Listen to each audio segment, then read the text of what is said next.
ಇವತ್ತು ಏನು ರಾಜ್ಯ ಸರ್ಕಾರ ತುಷ್ಟೀಕರಣದ ರಾಜಕಾರಣ ಮಾಡಲಿಕ್ಕೆ ಹೊರಟಿದೆ, ರೈತರಿಗೆ, ದೀನ ದಲಿತರಿಗೆ, ಮಠಮಾನ್ಯಗಳಿಗೆ, ಸಾರ್ವಜನಿಕರಿಗೆ ಇವತ್ತು ಪ್ರತಿಯೊಬ್ಬ ರೈತನು ಸಹ ತನ್ನ RTCಯನ್ನು ತಾವು ನೋಡ್ಕೋಬೇಕು ಹೋಗಿ ತಾಲೂಕು ಆಫೀಸಲ್ಲಿ. ಅಂಥ ಒಂದು ಪರಿಸ್ಥಿತಿ ಇವತ್ತು ಕರ್ನಾಟಕ ರಾಜ್ಯದಲ್ಲಿ ನಮ್ಮ ರಾಜ್ಯ ಸರ್ಕಾರದ ನೇತೃತ್ವದಲ್ಲಿ, ಸಿದ್ದರಾಮಯ್ಯ ನೇತೃತ್ವದಲ್ಲಿ ಆಗಿರ್ತಕ್ಕಂಥದ್ದು ಭಾಳ ಅನ್ಯಾಯ. ರೈತರು ಸುಮಾರು 500 ವರ್ಷಗಳಿಂದ ಅವರ ಜಮೀನುಗಳಲ್ಲಿ ಉಳುಮೆಗಳನ್ನ ಮಾಡ್ಕೊಂಡು ಬಂದಿದ್ದಾರೆ. ಇವತ್ತು ಅವರ RTC ಬದಲಾವಣೆಗಳಾಗ್ತಾ ಇರೋದು ನೋಡಿದ್ರೆ ರೈತರು ಭಯಭೀತರಾಗಿದ್ದಾರೆ. ಮಠಮಾನ್ಯಗಳ ಆಸ್ತಿಗಳು ಒಂದು ಕಡೆ, ರುದ್ರಭೂಮಿಗಳು ಏನು ಸ್ಮಶಾನಗಳು, ಆ ಜಾಗಗಳು, ಮತ್ತು ಶಾಲಾ ಕಾಲೇಜುಗಳು, ಅನೇಕಾರು ಹೋಟ್ಲುಗಳು, ಇವೆಲ್ಲವನ್ನು ನಾವು ನೋಡ್ತಾ ಇದ್ದೀವಿ. ಇವತ್ತು ಅವೆಲ್ಲವನ್ನು ರಕ್ಷಣೆ ಮಾಡಲಿಕ್ಕೆ ಭಾರತೀಯ ಜನತಾ ಪಾರ್ಟಿ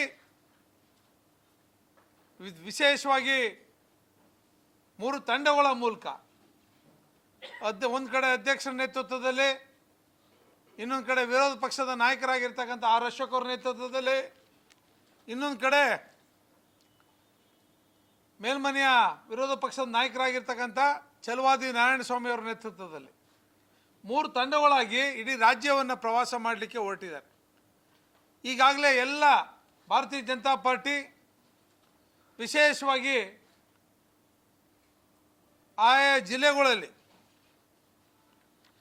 ನಮ್ಮ ಭೂಮಿ ನಮ್ಮ ಹಕ್ಕು ಸಹಾಯವಾಣಿಯನ್ನು ಈಗಾಗಲೇ ನಾವು ಪ್ರಾರಂಭ ಮಾಡಿದ್ದೇವೆ.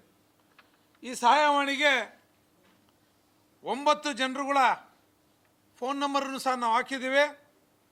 ಮೊದಲನೇದಾಗಿ ನಮ್ಮ ವಕೀಲರಾಗಿರ್ತಕ್ಕಂಥ ರುದ್ರಮೂರ್ತಿಯವರು, ಗೋಕುಲ್ ಗೋವರ್ಧನ್ ಅವರು ವಕೀಲರು, ಹೇಮಂತ್ ಅಂತೇಳಿ ಅವರು ಸಹ ವಕೀಲರು, ನಮ್ಮ ಹೇಮಾ ನಂದೀಶ್ ಅವರು ನಮ್ಮ ನಗರದ ಉಪಾಧ್ಯಕ್ಷರು, ಅವ್ರನ್ನೂ ಸಹ ಹಾಕಿದ್ದೀವಿ. ರೈತ ಮೋರ್ಚಾ ಅಧ್ಯಕ್ಷರಾಗಿರ್ತಕ್ಕಂಥ ದೇವರಾಜ್ರವರು, ಆ ತಂಡಕ್ಕೆ 5 ಜನ. ಅದಾದ ನಂತರದ ಸಾಲದ ಅಂಥೇಳಿ ನಾನು ನಗರದ ಅಧ್ಯಕ್ಷನಾಗಿ ನಾಗೇಂದ್ರ ಮತ್ತು ಗಿರಿಧರ್, ನಮ್ಮ ಜನರಲ್ ಸೆಕ್ರೆಟರಿಗಳಾಗಿರ್ತಕ್ಕಂಥ ಗಿರಿಧರ್ ಅವರು, ರಘುರವರು, ಮಹೇಶ್ ಅವರು, ಇಷ್ಟು ಜನನು ಸಹ ಈ ಸಹಾಯವಾಣಿನಲ್ಲಿ ಸಾರ್ವಜನಿಕರಿಗೆ ಈ ಸಹಾಯವಾಣಿಯನ್ನು ಮಾಡಿದ್ದೇವೆ. ಏನಾದರೂ ನಿಮ್ಮ ಜಮೀನು, ನಿಮ್ಮ RTC ಬದಲಾವಣೆ ಆಗಿದ್ದರೆ, ನಿಮಗೇನಾದರೂ ಉಪಮಂಡಳಿಯಿಂದ ಸಮಸ್ಯೆ ಆಗಿದ್ದರೆ ದಯಮಾಡಿ ಸಹಾಯವಾಣಿಗೆ ಕರೆ ಮಾಡ್ಬೋದು. ಈ ಸಹಾಯವಾಣಿಗೆ ಬಂದು ಮಾಹಿತಿಯನ್ನು ಕೊಡ್ಬೋದು. ನಮ್ಮ ಭಾರತೀಯ ಜನತಾ ಪಾರ್ಟಿ ಆಫೀಸ್ಗೂ ಸಹ ನಾವು ಇದನ್ನು ಮಾಹಿತಿಯನ್ನು ಕೊಡ್ಬೋದು ನೀವು ಅಂತಕ್ಕಂಥದ್ದನ್ನ ಈಗಾಗಲೇ ನಾವು ಹೇಳಿದ್ದೇವೆ. ಮತ್ತು ನಾಳೆ ಪ್ರತಿಭಟನೆ ಮಾಡ್ತಾಯಿದ್ದೀವಿ. 10 ವರ್ಷಗಳ ಕಾಲದಲ್ಲೇ ಅವ್ರೇನೋ ಮಾಡ್ಬೋದಾಯಿತು ಮಾಡಿದರೆ, ಆದರೆ ಇದು ಅಧಿಕೃತವಾಗಿ ರೊಟೀನ್. ಇವತ್ತು 14 ಲಕ್ಷ ರೇಷನ್ ಕಾರ್ಡ್ಗಳನ್ನ ತೆಗೆದ್ರು, ಹಿಂಪಡೆದ್ಬಿಟ್ರು ಏಕಾಏಕಿ. ಯಾವ ಆದೇಶದ ಮೇಲೆ, ಯಾವ ರಿಪೋರ್ಟ್ ಮೇಲೆ ಏಕಾಏಕಿ ಬಡವ್ರ ಹೊಟ್ಟೆ ಮೇಲೆ ಕಣ್ಣು ಹಾಕ್ತೀರಿ ನೀವು? ಇವತ್ತು ಏಕಾಏಕಿ ಮೊನ್ನೆ ತೆಗೆದ್ರಿ, ನಿಮ್ಮ ಅಧಿಕಾರಿಗಳ ಮೇಲೆ ನಿಮ್ಮ ಮಿನಿಸ್ಟ್ರುಗಳನ್ನ ಒಂದು ರೀತಿ ಸ್ಟೇಟ್ಮೆಂಟ್ ಮಾಡ್ತಾರೆ.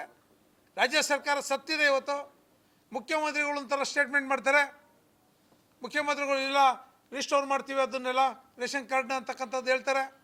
ಇದೇನು ದೊಂಬರಾಟನ ಇದು? ಇದು ಕೇವಲ ಒಂದೇ ವಿಚಾರ ಅಲ್ಲ.